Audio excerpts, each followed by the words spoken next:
Seeker Series, c'est un concept d'atelier thématique et de session de networking organisé par Wavestone autour des sujets de transformation digitale et humaine. C'est pour nous l'occasion d'aiguiser et d'ouvrir les esprits de nos consultants à des sujets d'actualité en partageant avec des acteurs inspirés et inspirants, experts de leur sujet, de façon à pouvoir apporter plus de valeur à nos clients, mais également tout simplement mieux comprendre le monde qui nous entoure et qui se transforme. Dernièrement, nous avons organisé une session autour de neurosciences et HR Technologies, donc les solutions RH et les neurosciences au service de l'évolution de la fonction RH, notamment autour de la gestion des talents.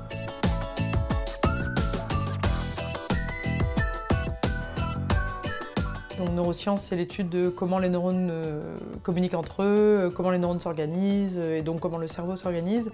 Là où les neurosciences peuvent être utiles en management et en RH, c'est dans le fait que ça va sous-tendre et légitimer des résultats en psychologie ou en sciences cognitives qui sont appliqués au management. En tant qu'outil utile pour le recrutement, on ne va pas parler vraiment de neurosciences, on va parler plutôt de sciences cognitives, dans le sens où les sciences cognitives, c'est un outil qui va permettre d'aller mesurer les compétences des candidats, c'est aussi un outil qui va permettre de manager les candidats d'une meilleure façon.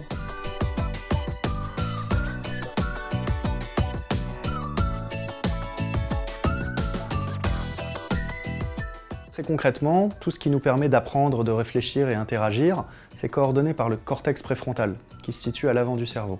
C'est vraiment notre capacité à nous adapter en temps réel. C'est ce qui va, en quelque sorte, jouer le chef d'orchestre de tout ce qui se passe dans notre cerveau. Depuis les émotions à la mémoire, toutes les grandes fonctions du cerveau. Mais effectivement, il y a des dérives qui sont possibles. Quand on parle de sciences dures, de neurosciences, d'aller observer ce qui se passe, par exemple, dans le cerveau des gens, de comprendre la mécanique des gens, on peut très vite tomber dans des enjeux déterministes. Considérer que si on est câblé de telle manière, alors on est bon pour le job. Considérer que si on n'est pas câblé de telle manière, on n'est pas bon pour le job.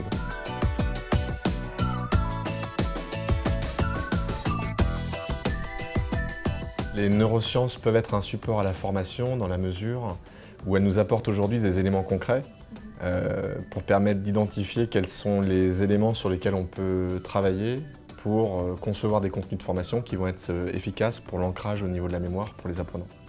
Et donc ça nous permet de savoir, en termes de conception et en termes d'animation de formation, quelles sont les bonnes techniques qu'on va pouvoir utiliser pour s'assurer que les supports de formation et la manière dont ça va être animé, que ce soit en formation présentielle, en classe virtuelle ou en e-learning, vont nous amener des contenus qui vont être les plus efficaces, les plus brand-friendly pour l'apprenant.